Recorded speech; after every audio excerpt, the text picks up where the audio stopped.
عملت غدا حلوة قوي لولادي النهارده، غدا بسيط وخفيف وما خدش اي وقت خالص. عملت الكبد بتاعت الفراخ بطريقه حلوه قوي بدبس الرمان، بس بجد الطريقه تستاهل يعني التجربه. ان شاء الله باذن الله تعملوها يا حبيب قلبي وتعجبكم، وتيجوا بقى مع بعض نشوف عملنا الاختراع الحلو ده ازاي. بسم الله الرحمن الرحيم، اللهم صل وسلم وبارك على سيدنا محمد. ازيكم يا حبايب قلبي، عاملين ايه؟ وحشني خالص، يا رب تكونوا كلكم بخير وبصحه جيده. النهارده بقى هنعمل كبده الفراخ بطريقه حلوه قوي، بجد هتعجبكم ان شاء الله باذن الله. واهم حاجه بقى في كبده الفراخ ان احنا حبايب قلبي اول ما نجيبها نغسلها كويس خالص، ما نغسلهاش بعد ما تتقطع عشان ما تزفرش معانا.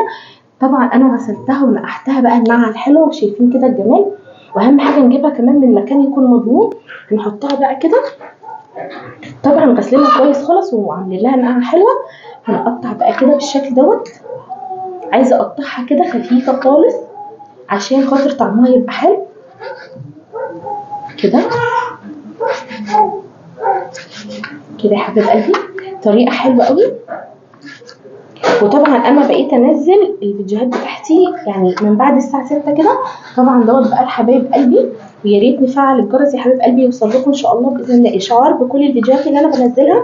وبشكر كل حبايب قلبي المتابعين يعني اللي من مصر ومن بره مصر، ربنا يخليكم ليا ودايما دايما ان شاء الله باذن الله تدعموني، ما تحرمش منكم ابدا. وطبعا اللي نفسه في اي حاجه اعملها له يقول لي حبيب قلبي وانا هعملها ان شاء الله باذن الله، وربنا يجعلني دايما كده عند حسن ظنكم. هقطع بقى الكميه كلها وارجع لكم. قطعت بقى الكبده زي ما انتم شايفين يا حبيب قلبي بالشكل دوت، شايفين كده يعني حتت رفيعه خالص كده. وطبعا انا غسلاها حلو ونقعها، ودي مقدار يعني الكميه بتاعتها انا جايباها كيلو ونص، بس غسلتها ومعاها قلوب بقى بالشكل دوت، فممكن نقول دي صفت على كيلو وربع كده. ومعايا بقى كده يا حبيب قلبي، عايزه اوريكم كمان معايا كده قوطه انا يعني ضربتها وضربها من غير ميه خالص ومصفياها حلو قوي. ومعايا كده زي معلقه ونص توم، ومعايا معلقه ملح، معلقه كمون بكزبره بشطه طبعا انتوا عارفين، ونص معلقه فلفل، ونص معلقه سبع بهارات. ومعايا كده 4 قرون فلفل اخضر متقطع، وقرن واحد حراق. هنروح بقى كده وهنعمل الكبده بتاعتنا بطريقه حلوه قوي، وكمان هنعمل مكرونه بطريقه حلوه قوي. طبعا في جزء عايز ياكل الكبده سندوتشات وطحينه، وفي جزء عايز ياكل مكرونه جنبها، فانا مش هزعل حد، هعمل كل اللي هم عايزينه للطرف ده والطرف ده. معايا بقى كده صينيه حبيب قلبي، هنزل كده بمعلقه زيت. هنعمل مكرونه حلوه قوي. انا هعمل نص كيلو بس علشان خاطر انا كمان جايبه فيهم كده. معايا بقى كده معلقه توم، هنزل بقى كده معلقه صغيره. انا مش هخلي التوم ياخد لون ولا اي حاجه خالص، احنا هنديله تقليبه بس كده نشم ريحته، وبعد كده هننزل عليه كده. وطبعا انا مصفيه القطه بتاعتي، وكمان مش حاطه ميه كتير فيها وانا بضربها كده كده كمان. كده بالقطه بسم الله.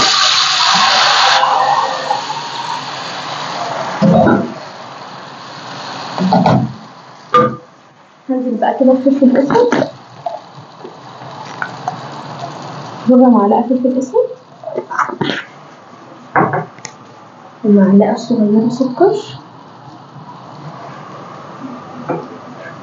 ورشه ملح. بس هنسيب بقى كده القطه بتاعتنا تتسبك، هولع عمليه المكرونه وهنعمل بقى الكبده مع بعض. دلوقتي يا حبيب قلبي انا حطيت بقى صينيه كده، هنزل بقى بمعلقتين زيت حلوين كده بالشكل دوت. ومعانا بقى الكبده بتاعتنا الحلوه اللي احنا قطعناها. هسيب بس الزيت يسخن كده عشان يديها صدمه حلوه قوي، مش عايزينها تنزل ميه ولا اي حاجه خالص بالشكل دوت. ولحت بقى عمليه المكرونه الصلصه بتاعتنا الحلوه الجميله، وكمان حطيت بقى طاسه كده عشان ايه البطاطس عشان ما نقفش كتير. هننزل بقى الكبده بتاعتي بقى كده بالشكل دوت.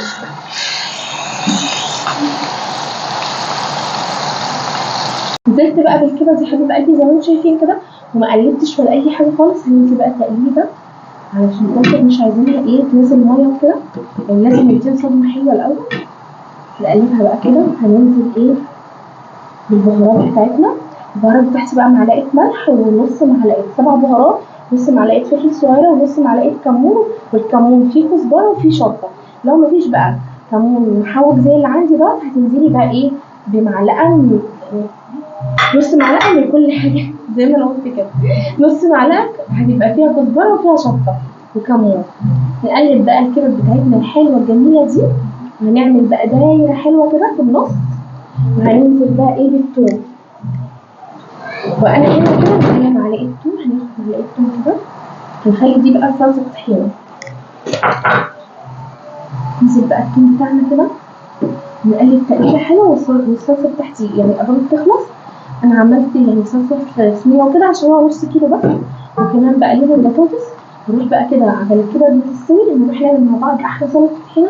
طبعا عملتها معاكم كتير بس هنعملها تاني مع بعض تاني. هنعمل بقى سلطه الطحينه حبيب قلبي، وانا عملتها معاكم كتير. وسلطه الطحينه دي بتبقى حلوه قوي جنب المشاوي، جنب اي حاجه. وطبعا احنا عشان هناكل الكبد ديت بالفينو، فهم طالبين بقى سلطه الطحينه دي سهله وبسيطه. معايا بقى كده 8 معالق طحينه، احط عليهم 4 معالق زبادي. هاخد بقى الزبادي كده واحط 4 معالق زبادي مليانين بالشكل دوت كده، 2 3 4. واحط بقى كده فص الثوم دوت او فصين ثوم، ونحط بقى الطحينه كلها بالشكل دوت. بتبقى حلوه قوي.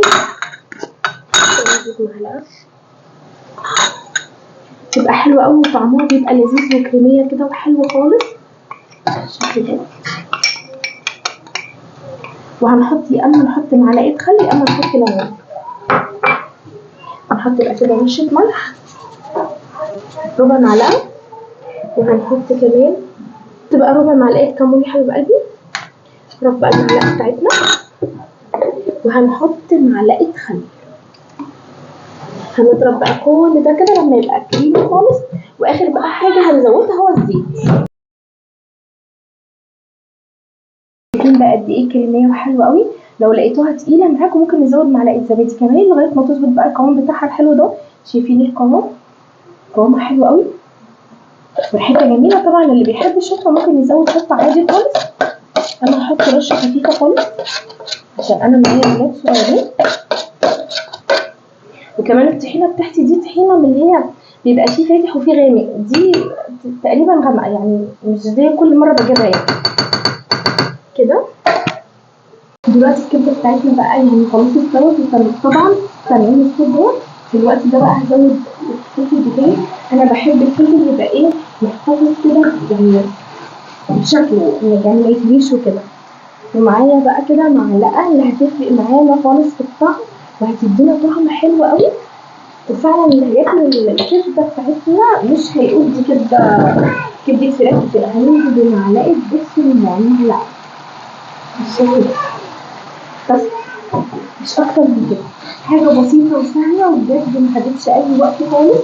وكمان الصلصه بتاعتنا انا سلقت المكرونه. وطبعا انا قلت يا حبايب قلبي قبل كده ان انا لما بسلق المكرونه مش بحط زيت، بحط ملح بس ومش ملح كتير، بظبط الميه كده علشان خاطر انا ما بحبش اشطف المكرونه كمان. والصلصه بتاعتي خلصت. هنروح بقى كده نحط المكرونه كمان.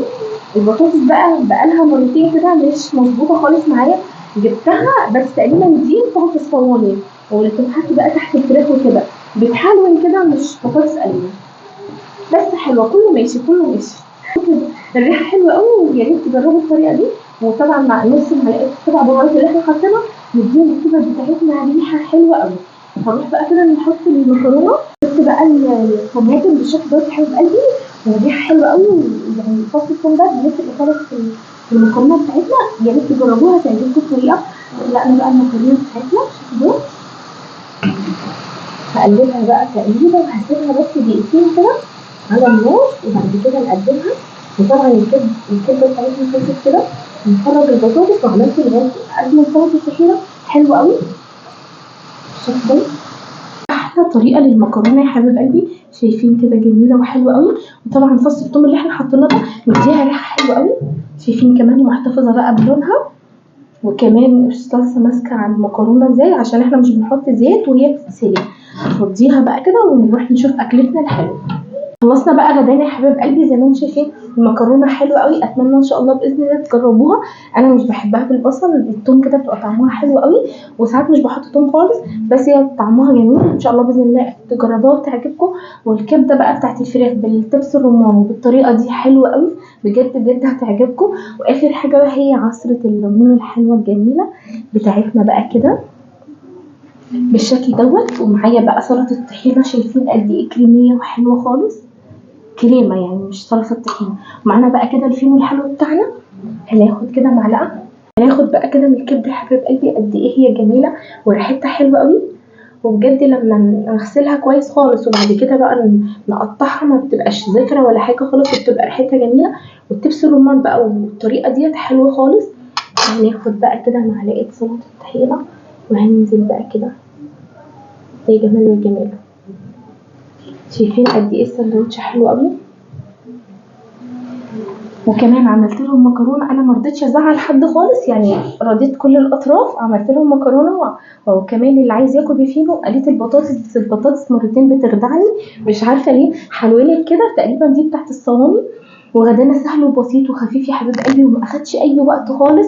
ودايما بفكر لكم في حاجات تكون سهله وبسيطه عشان ما نقفش كتير في المطبخ. وان شاء الله باذن الله يا حبيب قلبي اكون عند حسن ظنكم. وكل اللي بتمنى من ربنا هو محبتكم ليا ودعمكم ليا باللايكات وبالاشتراكات الجديده، تسعدوا قلبي قوي بكلامكم الحلو، وربنا ما يحرمنيش منكم ابدا. وان شاء الله باذن الله كل يوم جديد في مطبخ رشا صبري. اشوفكم على خير، يا ريت ما تنسونيش باللايك. باي. عملت غدا حلو قوي لولادي النهارده، غدا بسيط وخفيف وما خدش اي وقت خالص. عملت الكبد بتاعت الفراخ بطريقه حلوه قوي بدبس الرمان، بس بجد الطريقه تستاهل يعني التجربه.